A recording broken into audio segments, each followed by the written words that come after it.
Hi guys, ഞാനിന്ന് നിങ്ങൾക്കൊരു flower ഉണ്ടാക്കി കാണിച്ചു തരാമേ. എനിക്ക് ക്രാഫ്റ്റ് ഒന്നും ഉണ്ടാക്കാൻ അറിഞ്ഞൂടെ, ആകെ എനിക്ക് ഉണ്ടാക്കാൻ അറിയാവുന്ന ഇതാണ്. ഇതിന് വേണ്ട സാധനങ്ങളെന്ന് പറഞ്ഞാൽ ഒരു 50 പൈസ കിറ്റ്, പിന്നെ ഒരു കത്രിക, പിന്നെ ഒരു റബ്ബർ, പിന്നെ ഒരു പേപ്പർ, ഒരു ചെറിയ കഷ്ണം പേപ്പർ ഇങ്ങനെ ചുരുട്ടി കൂട്ടുക. ഇത് പണ്ട് നമുക്ക് സ്കൂളിൽ ഞാൻ 6ാം ക്ലാസ്സിൽ പഠിക്കുമ്പോൾ ട്രെയിനിയായിട്ടൊന്ന് ടീച്ചർ ഉണ്ടാക്കാൻ പഠിപ്പിച്ചായിരുന്നു. പക്ഷേ ഞാൻ ഇത് മാത്രം ഇന്നും മറന്നിട്ടില്ല. അപ്പോൾ നമ്മൾ ഈ പേപ്പർ എടുത്തിട്ട് ഈ കവറിൻ്റെ അകത്ത് ഇങ്ങനെ വെച്ചിട്ട് ഇങ്ങനെ ആക്കുക. അതിപ്പോൾ പാടൊന്നുമില്ല, പേപ്പർ എടുത്ത് ഇങ്ങനെ ആക്കിയിട്ട് ഇങ്ങനെ വെച്ചിട്ട് നമ്മളിത് ഇതിങ്ങനെ കട്ട് ചെയ്ത് കളയുക. ഇങ്ങനെ കട്ട് ചെയ്യുക. ഇപ്പോൾ ഇതുണ്ടോ, ഇപ്പോൾ ഇതിങ്ങനെ ഇരിക്കും. നോർമലി ഇപ്പം തന്നെ ഇത് പൂവായി. എന്നിട്ട് നമ്മൾ അപ്പോൾ കവർ കീറിയല്ലോ, ഓൾറെഡി കവർ കീറി.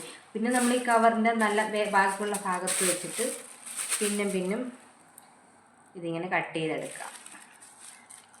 ഇറ്റ്സ് വെരി സിമ്പിളാണ്, നിങ്ങൾക്ക് പറഞ്ഞാൽ മനസ്സിലാവുമെന്ന് അറിഞ്ഞൂടാ. എന്നാലും അപ്പം എൻ്റെ കവർ ഇങ്ങനെ ഈ പടുതിയായിട്ടുണ്ട്. ഇനി ഫ്ലവറുണ്ട്. ശരിക്കും കാണുമ്പോൾ ഒരു ഫ്ലവർ ആണെന്ന് നിങ്ങൾക്ക് തോന്നുന്നില്ലേ? കണ്ടോ, ഇത് ശരിക്കും പറഞ്ഞാൽ വേറെ കവർ ആവശ്യം നോക്കുമ്പോൾ കാണില്ല. മറ്റിവിടെ കുറേ പ്ലാസ്റ്റിക് ഉണ്ട്, അതിപ്പോൾ ഇല്ല. പല കളർ പൂ നമുക്ക് ഉണ്ടാക്കാം.